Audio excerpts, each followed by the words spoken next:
Yo, what is up guys? It's your boy Ben back with another TFD video. Today I just want to do a quick season 3 guide guys. Season 3 just dropped. There's a lot of new content coming. A lot of new content already here. And I just want to do a quick guide. Let you guys know what's here already. And yeah, let's get straight into it. First things first guys, we have Nell here. She's the new Descendant that has been released for season 3. She's a pretty cool character. We got to play her in the demo before season 3 came out in season 2.5. She's kind of like a magnetic abilities, pretty fun. I do think she could be a pretty good mobber. She does come out in the cutscenes. If you do the tutorial, there's a little cutscene that we get with Corel interacting with Nell, and the other new descendant that we will get. The girl with the 4 mechanical arms. I've got her name, but Nell is pretty nice. They call her as the telekinetic gun dealer, kind of, because she does have like magnetism abilities. But the one thing I really wanted to show you guys about Nell is she does have 2 modules that came out with her, and that will be the Shattered Heart. This is basically just an attack module. It makes her a little bit more, like she does more damage with this Transcendent module, and then she has one that is kind of like a buffing module. It kind of just buffs her allies, does an ally buff. I will get my Nell built up soon. I'm currently working on it, been grinding the new Axion Plains that we have on the map. But when I do get my Nell built, definitely making a guide video on her. So keep prepared for that, and I'll have that out later. Now the newest content, guys, this is where we're gonna be spending most of our time playing. Is this Axion Plains? There's a whole new map that we get to explore, and you don't actually unlock it right away. So when you come into the game, you first log on season 3, you're gonna have to talk to Seneca over here to initiate a quest line that will get you into the Axion Plains, and eventually you will unlock it and be able to play with it and grinding out. But I have already done that tutorial, and we have the Axion Plains here, and I'll load it up and just show you guys. But it's basically the same as the demo. Sometimes you have bosses spawning in, and you have colossi just walking around. I actually fought a colossi by myself. It was a swamp walker. They do have a little bit more health than usual, guys. These colossi and these focuses, they are kind of scaled to 4 to 8 people. So if you do want to do a lot of these missions, I'd recommend bringing a friend or trying to get into like a random online lobby, because doing stuff alone in the Axion Plains is a little challenging and it does get a little bit crazy. But to answer the Axion Plains, guys, after you complete the tutorial, you're gonna go into the hard map, press on Axion Plains, and you can do this. You can do it in private too, but I'm gonna be honest, guys. I think doing Axion Plains in public is so much better. But all right, now in the Axion Plains, guys, there are actually 7 missions on the map. I will be showing you guys here. There is 1, 2, 3, 4, 5, 6, 7, and these missions are just random missions you do. This is how you get all the new materials, the blueprint loot, the trigger module loot, and these are just the new missions. They're kind of similar to the older missions on the different maps, but you just go around completing the objectives, and you kind of just do what it tells you. Like this one, you have to kill all the creatures, and then at the end, I'm pretty sure you have to protect you protect the little field thing, like the container, for like 2 minutes, and then you fight a boss at the end. But there are 7 of these, and then every once in a while, guys, one of these missions will be like highlighted like this, and this basically just means that it's an operational area, which means that the mobs are a little bit harder. They have a little bit more health. It's gonna take a little bit more to kill them, but the loot is increased for these, so I would definitely recommend doing these if you want to grind some materials out. But these will give you higher drop rates, but it is a little bit harder to clear, so I just want to let you guys know that. And if you see here, it says operational area. That's what you want to look for. But I definitely recommend grinding these. It's also a little bit more fun when they have a little bit more health, especially if you have like a team of 4 or 8 going at this. It can get a little bit boring if you have like so many people and the mobs aren't that like hard to kill. But that's basically it for the missions, guys. All right, now there are 2 new Volkits in the Axion Plane, guys. There's actually 2 of them. They're called Spikers. One of them is known as a Steel Pincer, and it has a kind of like a shield. Its arms are used as shields, and you want to do damage to those by using specialized weapons. So you just do a lot of damage in one strike to kind of break it. But the other one is the one that's actually in front of me right here, guys. It's known as the Razor Claw. This one kind of teleports, and it kind of just lunges at you. It's kind of funny. It's very cool looking. It's kind of fun to fight. It gets a little bit annoying when he keeps jumping at you and just knocking you back, right? But it is still a fun fight. You do want to do a lot of damage. You can break his special armor. They have thick armor, so if you want to break them, you want to use specialized weapons, or you can just do like a lot of damage in one strike, like I mentioned. This one right here, he doesn't have anything annoying, like the shield, right? So you can still do a good amount of damage without having to break the armor. And oh, this is one thing about the Axion Plains, guys. There's so many Volkes that they kind of just they can jump on you and you can just get caught off guard so quick. But with this guy, the Razor Claw, you kind of just do damage with him. You can break his special armor. Like there you go. I broke his armor off. Now he doesn't have that like little spikes on top of his head, which is kind of nice. He took a little bit more damage now. But these are just the two new bikers, as they're called, in the Axion Plains. So if you guys do see them, they're brand new. They're fun to fight, and yeah. Now, when you are going through the Axion Plains, guys, there will be these little supply boxes running around on the map that you can just ride into. Like, you can just drive into on your hoverbike and you get all the resources. But these are just void axioms, guys, and they're just supply boxes that you can get materials for. There's different materials in these that you might need. It's kind of like the supply crates and the loot boxes in the normal maps. But these are going to be where you're trying to get these materials that you use to craft, like special hoverbikes, Nell, like different things. They just look like that. You can just drive into them with the hoverbike, or if you want to, you can just walk up to it, and as you just approach it, it kind of just if you're on the hoverbike, you'll break, but you can just shoot it open, and then it'll give you the new all the new materials and even some old materials also. All right, guys. Now in the Axion Plains, you actually have 3 hoverbikes that you can ride. The one that you do get when you spawn in or when you log into the game is the basic glide hoverbike, and this one is just, you know, it's not too crazy fast. It's not too good at turning, but it does stay in the air a little bit longer. So when you're jumping like this, you do kind of have, like in the name, you kind of glide a little bit. But my personal favorite is the one I'm gonna show you guys right now. It is the Orca. This Orca is not the fastest one, but it has really great acceleration, very great turning, and it looks really cool, right? And the final one is the Vortex, guys. This is gonna be the 3rd hoverbike that you can get, and this one is the fastest hoverbike in the game. You go the fastest on this. You go the fastest with this when you're using your speed boost. However, it does have really slow turning and acceleration. So I do think the Orca is kind of like the balanced one. The Vortex is what I would call the speedster. If you want to go fast, you want to go straight, get the Vortex. If you want to do everything balanced, get the Orca.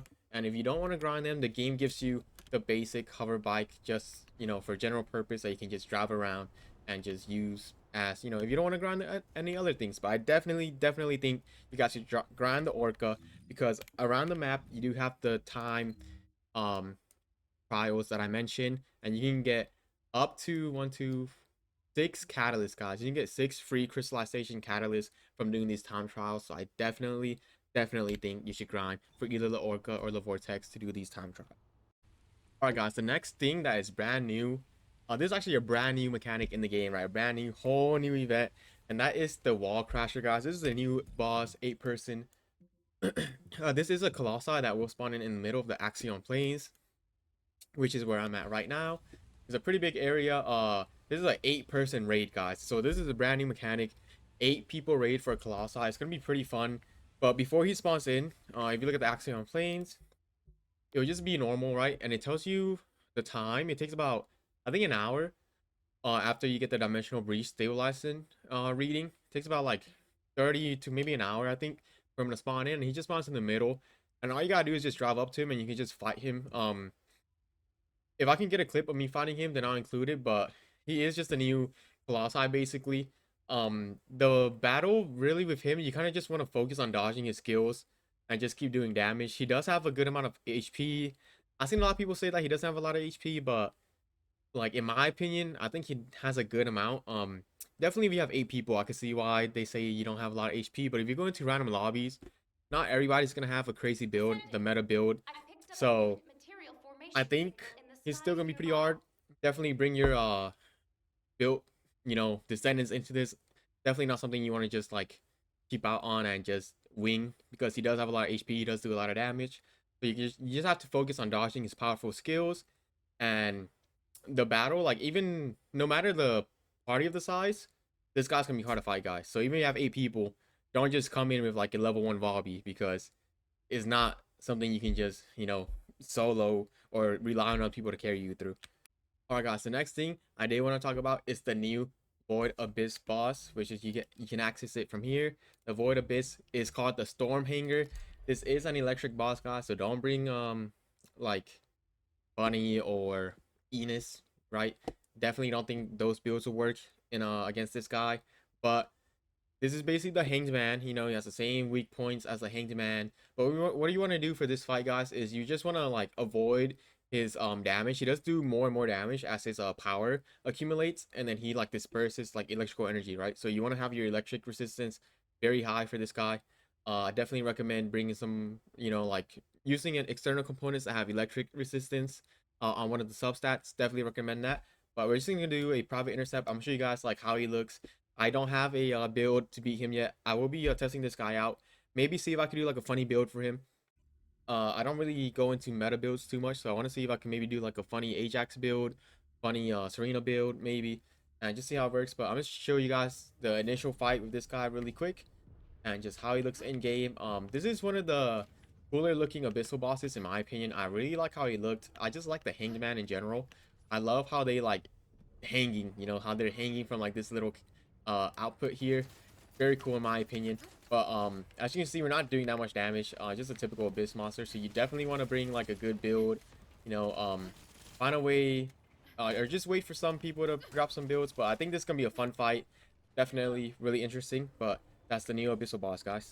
Alright guys, now this is actually what I think is the most interesting part of the new season. Well, what I think people are going to be grinding the most, and that is the trigger modules, guys. If you guys go to the library, go to modules here, and just go to trigger substats, these trigger modules you get from grinding the Axion Plains, and you can put one on every Descendant, and they're just the new modules that came out. This is where all the grind's going to go, but you have 1 2 3 4 5 6 7 8 9 different trigger modules, guys. I'm definitely interested in battering ram. I think this module with Ajax, Ultimate Ajax, can go pretty crazy if you have like the correct build. Um, Definitely think it'll be something cool. Definitely have to look into that. I'm grinding for this right now. But you know, these are the new things. And these trigger modules you can equip on your Descendant when you have them level 40, when you have 10 catalysts on them in total, and when you have their arc level tuning 40, guys. So you need to have their arc tuning 40, you need a energy activator, and you need 10 catalysts in total.